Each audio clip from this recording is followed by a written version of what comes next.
بسم الله الرحمن الرحيم والصلاة والسلام على رسول الله. Assalamu alaikum wa rahmatullahi wa barakatuh. Welcome guys back to my channel. Welcome back to another video. And thank you so much for all your support. Today's video inshallah will be a little bit more special, as we will answer inshallah one of the most asked questions in my last video and another videos too. And it is, how did I learn Arabic whilst living in a non-Muslim country, in a non-Arabic country?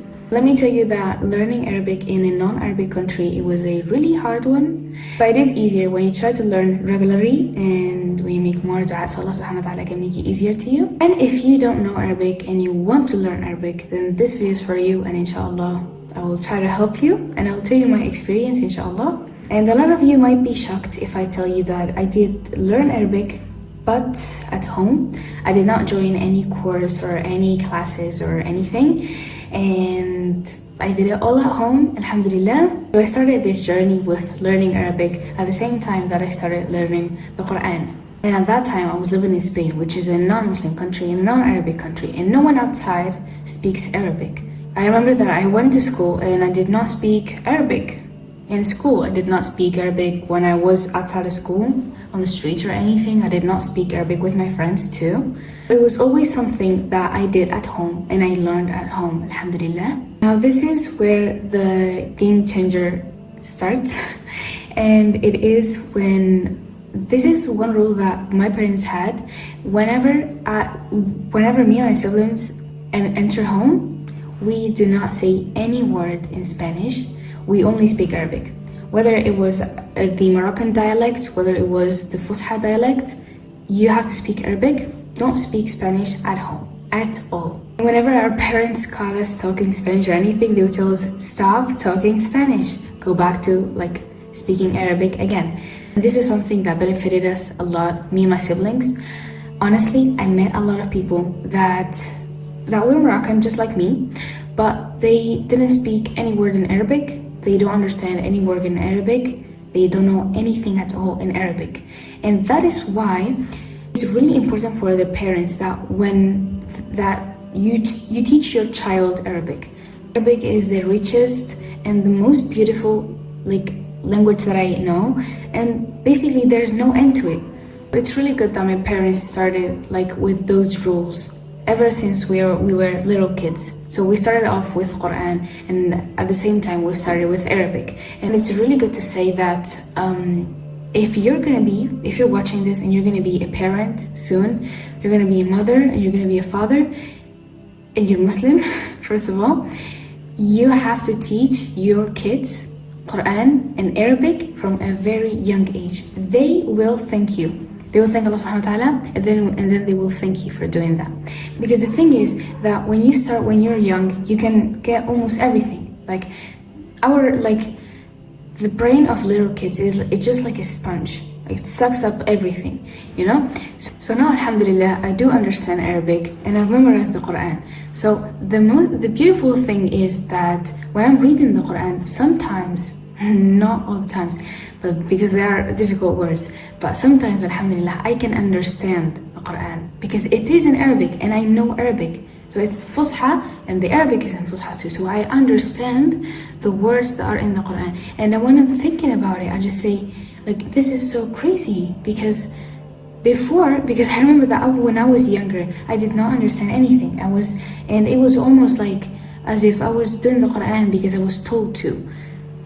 Although alhamdulillah that I did it, alhamdulillah that Allah subhanahu wa ta'ala let me to memorize it and let me to know Arabic, because it's not only about the Quran. I can now, if I look onto something on YouTube about scholars, Islamic scholars or anything, I can understand it, and it's I don't question. I might question some words or anything, but I can understand what the Sheikh says. Same time in my journey, whenever I would go to school and whenever I would talk to my friends about the things that I did, basically because I was a child, and I would tell them that I'm learning Arabic and I'm memorizing the Quran and I did this and that, and they would tell me, why are you doing that? Why are you doing that? Why are you the only one to do that? Why are you learning Arabic? What's the purpose of learning Arabic? What's the purpose of memorizing the Quran? Why are you doing that? And I would feel like I did not belong there, I would feel left out, almost left out, because those same friends that I had that knew nothing about the Quran, nothing about Arabic, are the same ones that made me realize how thankful I should be and how grateful I should be to Allah subhanahu wa ta'ala that He chose me among all these people to memorize the Quran and to know Arabic and to have such a family that cared about our deen.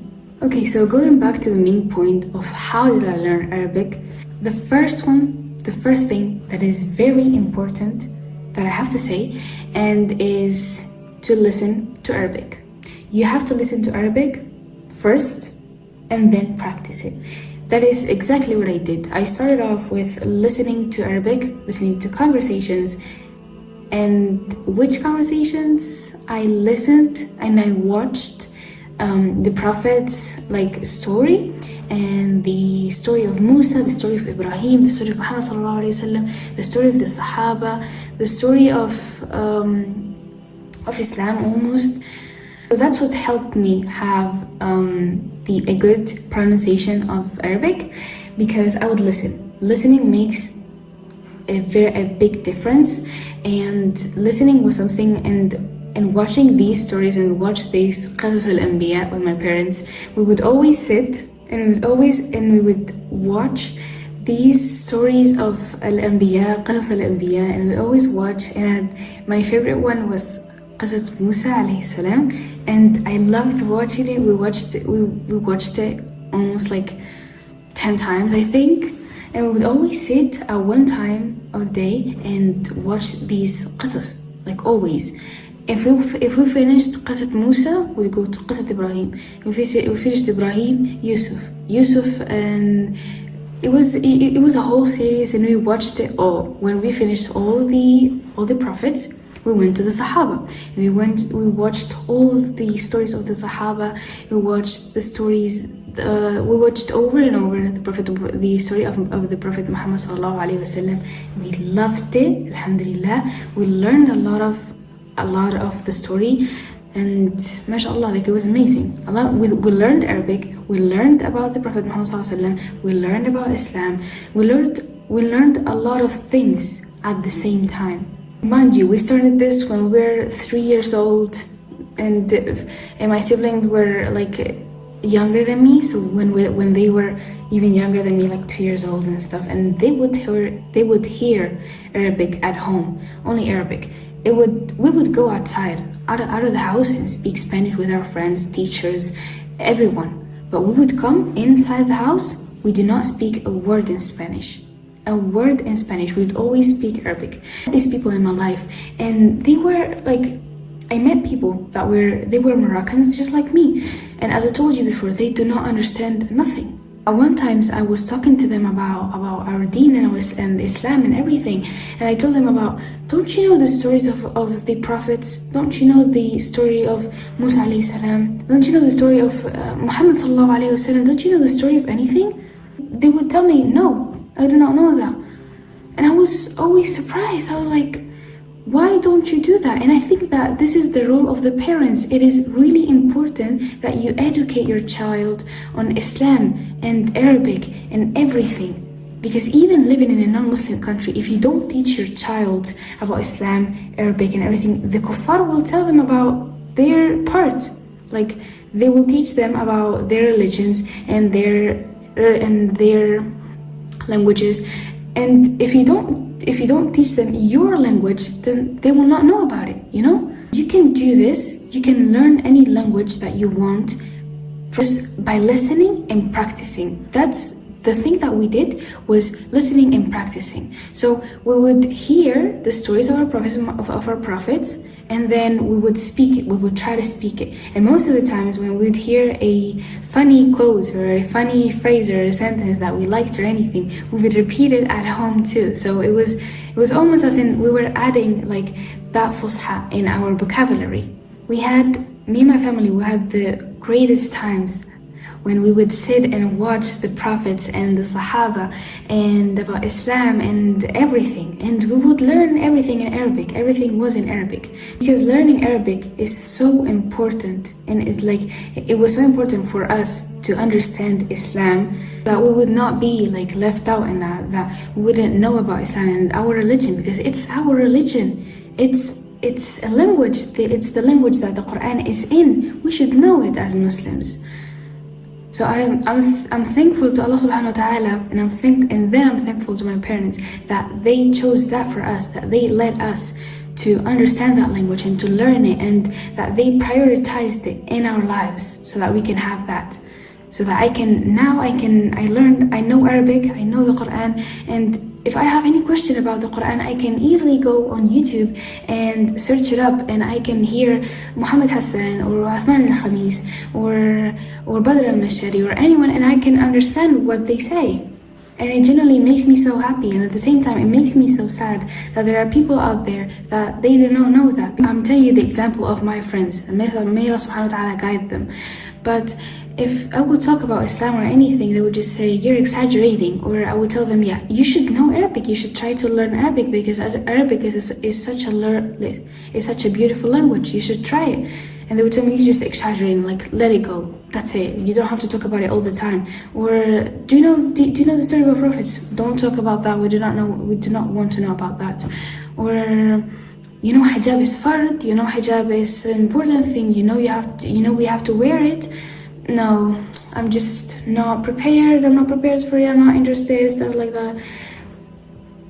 And it would generally make me so sad, because we Muslims, we should be proud of our religion, we should be proud of the language that the Quran was sent in. So what should you do to learn Arabic, and how to start?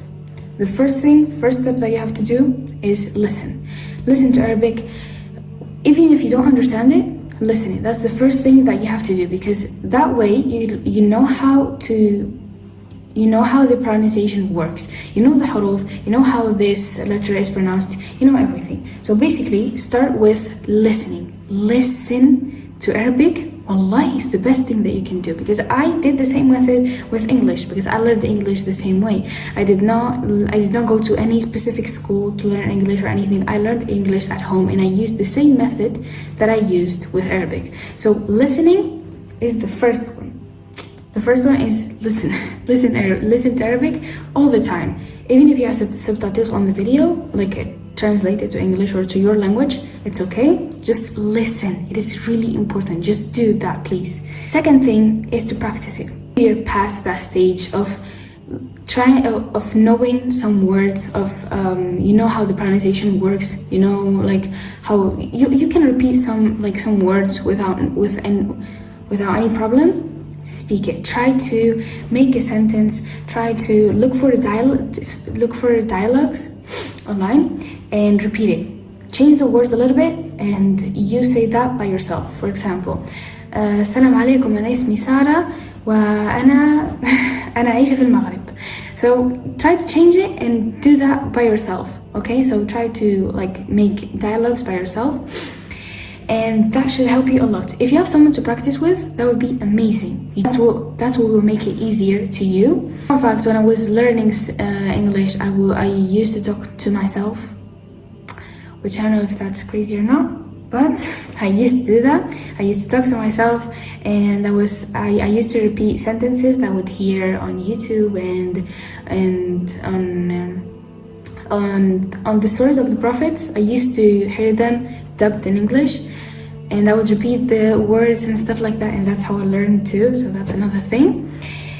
And another fun fact that I would like to say is that I remember once my father got a new TV, and the second he got it out of the box and everything, and he just put it and set it up and everything, all the channels that were in Spanish got deleted the same day. We did not see any channel that was in Spanish, because everything that he put was in Arabic. That's it. We'd only hear Arabic at home. Like, I'm telling you, it was serious, 100% serious. The second I got home, I would only speak Arabic. I would only hear Arabic, and my parents would only speak Arabic. That was it. It was all Arabic all the time. And we would speak it too, so that way we can like make it easier to ourselves. And when we got out of the house, we would speak Spanish again with other people, because we would spend half of the day in school speaking Spanish, and the rest of the day we would speak Arabic. So that was benefited us a lot, to be honest, and thankful to Allah subhanahu wa ta'ala first, and then to my parents that we did this, that I can understand Arabic. I'm so thankful, subhanallah. And if you're watching this, you're going to be a new parent. If you're watching this and you're going to be married soon or anything, and you're planning on having child, the first thing, please to your child, that child will thank you so much. As much as I am thanking my parents right now, that child will thank you so much. The second that they start to speak or anything, almost like, let's say 3 years old or anything, 3 years old, 4, like that, Arabic, please do that for your kid and for yourself. Arabic is the best, is the thing that you have to start on. Arabic and Quran, me and my siblings memorized the Quran thanks to listening to it, thanks to Allah subhanahu wa ta'ala and listening to it. We listened to the Quran all the time, all day we were listening to Quran, all the day we were listening to Quran, repeating Quran, hearing Quran, all day long. The TV was on with Quran and with Arabic. If it was not Quran, it was Arabic. If it was not Arabic, it was Quran.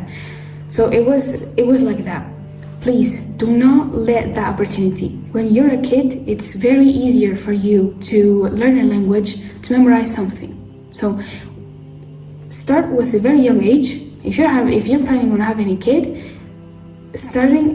let that kid learn Arabic from a very young age, and let that kid memorize the Quran from a very young age. And I know sometimes it might be hard to convince a little child, to like keep on memorizing Quran, because I know this. My mom went through it. She had a hard time trying to explain to us why we should learn Quran in a country that almost didn't like Quran, and that didn't know anything about Quran, and we're even Muslims at all. And even if I had Muslim friends, they didn't even listen to Quran, they know anything about Quran. So it was a hard thing. It's hard. It's worth the wait. It's worth the hard work. It's worth everything. Although it's hard to live in a society where people are not like you, where people are not Muslims, where people, even if they're Muslims, they're not religious, they are not as religious, they do not care more about their deen as they should. But that's okay. You have to do it by yourself. And sometimes it's very hard to see that, but inshallah, I hope that Allah subhanahu wa ta'ala makes it easier to all of you and helps you in your journey.